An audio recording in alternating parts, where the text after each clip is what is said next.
بسم اللہ الحمدللہ والصلاة والسلام علی رسول اللہ۔ ناظرین اکرام، تجوید القرآن کلاس کی تیسری کلاس کا آج ہم آغاز کر رہے ہیں۔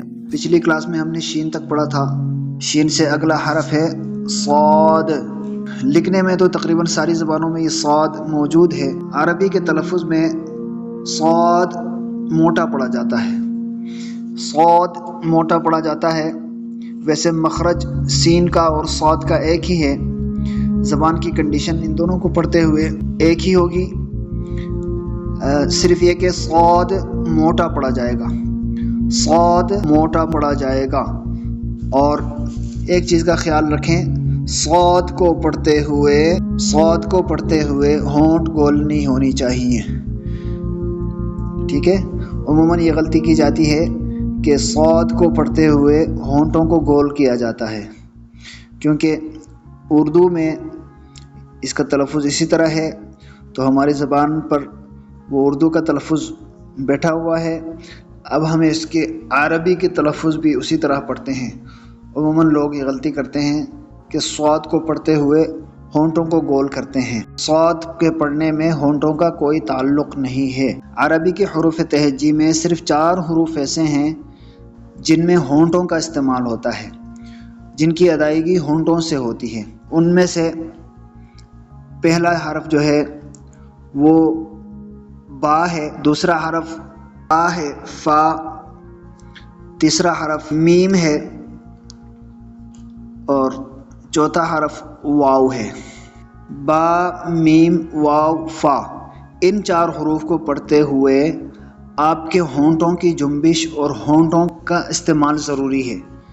ان 4 حروف کو حروف شفوی کہتے ہیں۔ ان 4 حروف کے علاوہ کسی بھی حرف میں آپ کے ہونٹ نہیں ہلنے چاہیے۔ عموماً یہ غلطی کی جاتی ہے کہ صاد کو پڑھتے ہوئے ہونٹوں کو گول کیا جاتا ہے، کیونکہ اس کا اردو کا تلفظ ایسا ہی ہے۔ اردو میں صاد کو پڑھتے ہوئے ہونٹوں کو گول کیا جاتا ہے۔ یہ بھی ایک تجوید کی غلطی ہے کہ ہونٹوں کا بہت زیادہ استعمال کیا جائے، ہونٹ بہت زیادہ ہلا کر قرآن کریم پڑھا جائے۔ صاد، صاد کو، سین کو ہی موٹا کریں اب تو صاد ہو جائے گا، صاد، صاد۔ صاد کو پڑھتے ہوئے آپ کی آواز موٹی ہوگی، آواز تھک ہوگی، تو صاد پڑھا جائے گا۔ صاد کے بعد ہے ضاد۔ ضاد عربی کا سب سے مشکل حرف ادائیگی کے لیے وہ ہے ضاد۔ آپ کو معلوم ہوگا ہمارے ہندوستان پاکستان میں اس ضاد کی ادائیگی میں ایک فرقہ واریت کا رنگ بھی دیا گیا ہے کسی زمانے میں۔ آج کل چونکہ سوشل میڈیا کا دور ہے، عربوں کو پڑھتے ہوئے دیکھ کر اس بحث کو لوگوں نے چھوڑ دیا ہے، لیکن یہ پہلے ایک بہت بڑا بحث ہوا کرتا تھا۔ ایک فرقہ اس کو ضاد پڑھتا تھا، بھی غلط ہے، دوسرا فرقہ اس کو ضاد پڑھتا تھا۔ ہمارا ہندوستان پاکستان کا یہ مصیبت ہے کہ یہاں ہر چیز کو فرقہ واریت کا رنگ دیا جاتا ہے۔ قرأت میں بھی اس ضاد کے لفظ کو لے کر اس میں فرقہ واریت کی گئی، اور حالانکہ اگر آپ دونوں کے سنیں تو دونوں غلط ہیں۔ میں نام نہیں لینا چاہتا، فرقہ واریت جو ہے نا، اس نے ہماری قوم کا بیڑا غرق کیا ہوا ہے۔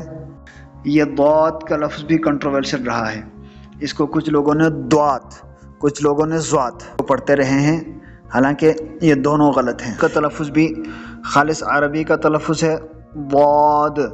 ضاد اس کو پڑھتے ہوئے آپ کی زبان کی کروٹ، زبان کی ایک سائٹ پوری شروع سے لے کر آخر تک ایک سائٹ اوپر اٹھا کے اپنے تالوں کے ساتھ لگانا ہے۔ جہاں سے دانت آپ کے شروع ہو رہے ہیں نا، جہاں دانتوں کے جڑ ہیں، دانتوں کے جڑ ہیں جہاں اوپر کے، آپ نے پوری زبان کی ایک سائٹ اٹھا کے ان کے ساتھ لگانا ہے، یا دونوں سائٹ اٹھا کے بھی آپ لگائیں تب بھی ضاد ادا ہو جاتا ہے۔ یہ ضاد بھی نہیں ہے اور ضاد بھی نہیں ہے، ضاد ہے۔ جیسے ولضالین،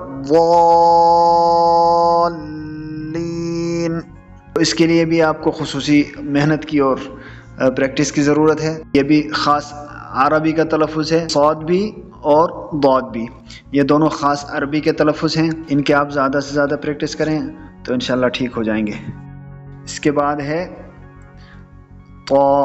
قا اور تا کا مخرج ایک ہی ہے۔ عموماً ہمارے یہاں یہ غلطی کی جاتی ہے، طا کو پڑھتے ہوئے بھی ہونٹ گول کیے جاتے ہیں۔ طا کا ہونٹوں کے ساتھ کوئی تعلق نہیں ہے، یہ یاد رکھیں۔ طا تا ہی ہے، تا کی طرح ہی ہے طا اور تا میں صرف یہ فرق ہے کہ تا کی آواز باریک اور نارمل ہوتی ہے، طا کی آواز موٹی ہوتی ہے، طا کی آواز موٹی ہوتی ہے، باقی ان دونوں کا مخرج ایک ہی ہے۔ ہونٹوں کا استعمال نہ کریں اور آواز موٹی کریں، بس تا ہی ہے، سمجھیں آپ، طا اور تا میں کوئی فرق نہیں ہے۔ طا موٹا پڑا جاتا ہے، حروف مستعلیہ میں سے ہے، موٹے حروف میں سے ہے، اور تا جو ہے وہ باریک حروف میں سے ہے، اس کے علاوہ ان دونوں میں کوئی فرق نہیں۔ اس کے بعد ہے ظا، زال اور سا کا مخرج ایک ہی ہے، ظا، زال اور سا، ان تینوں کا مخرج ایک ہی ہے، ظا، زال اور سا تینوں کا مخرج ایک ہی ہے۔ ظا موٹا حرف ہے، ظا میں ظا کو پڑھتے ہوئے آپ کی آواز موٹی ہوگی، سا اور زال کو پڑھتے ہوئے آپ کی آواز موٹی نہیں ہوگی۔ اس کے بعد ہے عین، عین اور ہا، یہ دونوں ساتھی ہیں، یہ دونوں ایک ہی مخرج کے حروف ہیں۔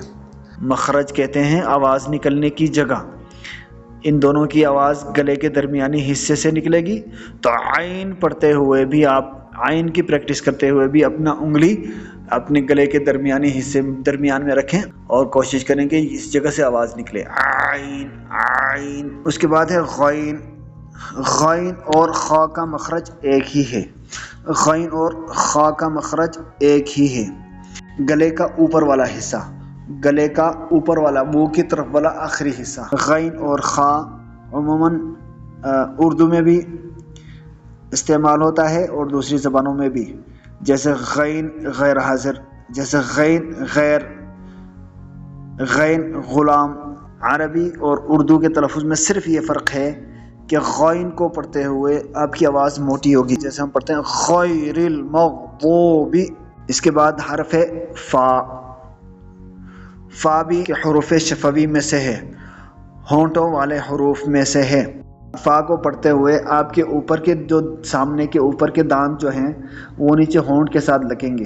یہ بھی اردو میں عام استعمال ہوتا ہے، اس کے لیے بھی کسی خاص پریکٹس کی ضرورت نہیں ہے۔ آج کی کلاس میں کچھ زیادہ حروف آ گئے جو خاص عربی کے ہیں، جیسے صاد اور ضاد، ان دونوں کا تلفظ بھی عربی کا دوسری زبانوں سے مختلف ہے۔ طا اور ظا، ان دونوں کا تلفظ بھی عربی کا دوسری زبانوں سے مختلف ہے۔ عین کا بھی دوسری زبانوں سے آواز مختلف ہے۔ آج کے لیے اتنا کافی ہے۔ اللہ تعالیٰ آپ کے لیے آسانیاں پیدا فرمائے اور اللہ تعالیٰ آپ کا حامی و ناصر ہو۔